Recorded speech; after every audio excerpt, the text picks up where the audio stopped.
You see this navbar? Isn't this amazing? See how much is going on here. You'll think that this is very hard, but no, actually not. It's very easy, and it's only made in 10 to 20 lines of vanilla JavaScript. No frameworks, no nothing. Simple CSS, HTML, and just a small little bit of JavaScript. And this is my voice reveal. So hello, this is how I sound. It's edited, but you get the point, yeah. I'll first tell you how everything works, then start coding. We can divide our navbar in 4 main elements: the menu, the icons, the background, the border. The menu and the icons are pretty easy, but the border and background is a bit hard. If you see, we put the background in place and then it changes color under certain icons.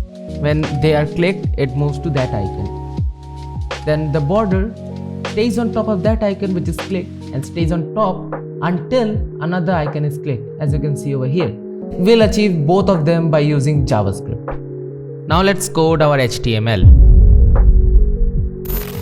Usually my HTML is very easy, but today it's a bit complex. We will create a menu item with a class of menu for the main parent item, then create some buttons in it and assign a variable with a color in it. That will be the background color of that button. Repeat this process for several times, the buttons, the number of buttons you want, and assign them a different color value.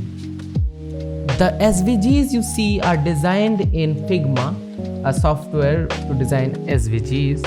So yeah, I can't explain you that how that works, because explaining every line of SVG is quite impossible, you know. Now the menu border is the element which will stay on top of the navbar. I'm making a clip path which will clip it or shape the menu border in the shape you see on the screen. So with that, we are done with our HTML. Now we'll start over to our CSS. Now what do we do when we open a new CSS file? Obviously, we will reset the whole document. We'll remove the margins, we'll remove the padding, everything from it, and start from the absolute scratch. That's what you should be doing before every code. And the display flex and align items justify content is just to take the navbar in the center. This is not recommended for you because you will want your navbar on the top of your screen, right? I'm using display flex just to make it easier for you to see it. Now our next element to be styled is the parent menu element. Now this element goes pretty easier than the last some elements. Like we add some border radius just to make it a bit round. Also add a flex display to get the icons on the center for better alignment. Give it a width, padding and font size, position relative, and align and justify everything to the center. These are the properties of flex container. Also add a background color just to make it visible to us. So with that, this element has been finished. Now moving on to our items of the menu. Now buttons have a lot of style pre-applied to them, so we will use all unset to reset them all. Z index to 2 just to make sure it's always on the top, position to relative, and border radius to 50% to make it a bit round. Add a little padding to it. Add the transition to only the transform property because we don't want our element to be flying around the page.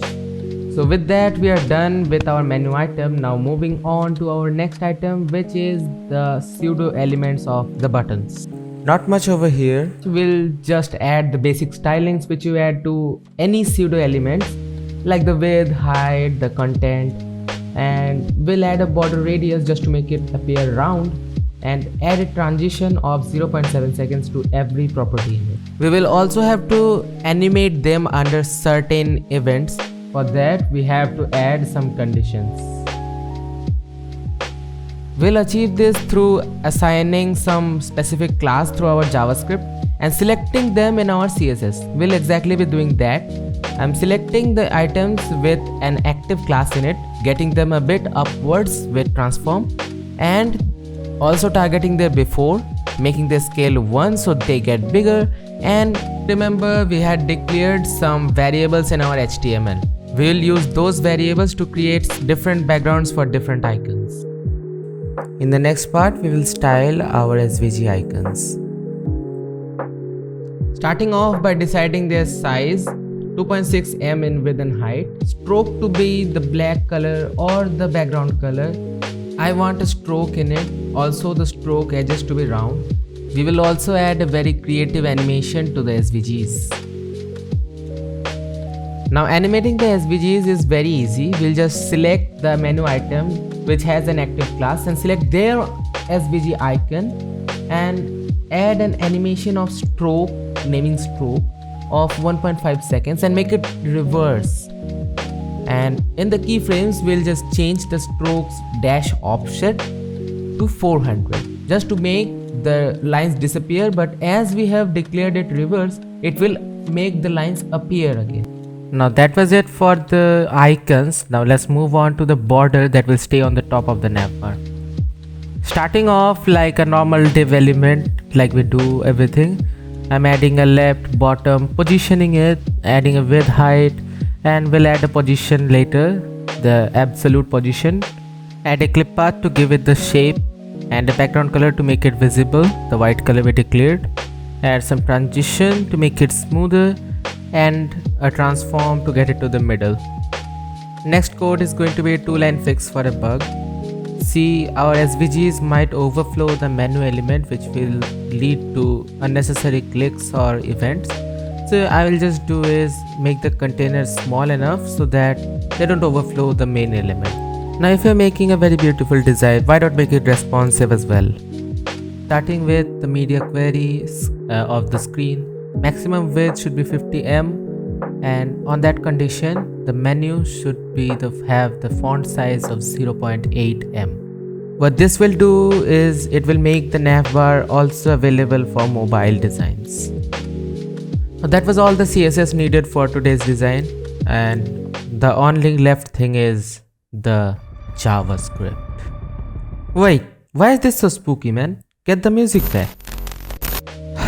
That's so much better. Let's get back to the JavaScript. I'll first start by selecting all the elements. First select the parent menu element, then next the items of the menu. After that the menu border which will stay on the top. Another one is the active item which is currently clicked. For the program body, we will use a for each loop to go through every single menu item once, and we'll take the parameter item to use it inside. We'll first give it an event listener for a click. When it is clicked, it will call a function called clickItem. Add the parameter so we can use the item inside our that function. Now as I said, I will create the function and take the item parameter. Now I will say if active item is present, remove the class from the existing active item, the active class. After removing the class, I will declare the clicked item as the active item by adding the active class to it. Also define that to the active item variable. Also you will see a position border function. This will be used to put the border in the correct place. Now it will take the two parameters. One is the active item on which it has to go, and the another one is the actual menu border element. Now create the mentioned function, the position border function, and add the two parameters. In this variable we will get all the information of our actual element. Now this part is a bit mathematical, but for now just get it, we are calculating the position on top of the actual element. Next we also have to assign the position to the menu border.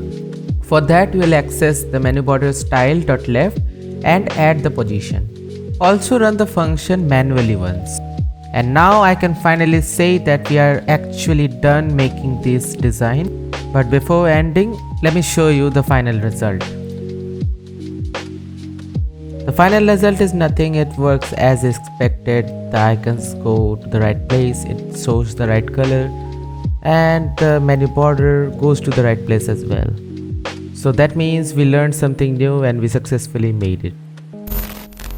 So before you start yelling about my voice quality, it's the first time of me saying in a mic and I'm a bit shy, you know, but what you can do is you can tell me how it sounded and if I need to improve it more. But hope you liked it, the change of the taste of my videos. Anyways, source codes are in the description. That's all I had. Bye bye.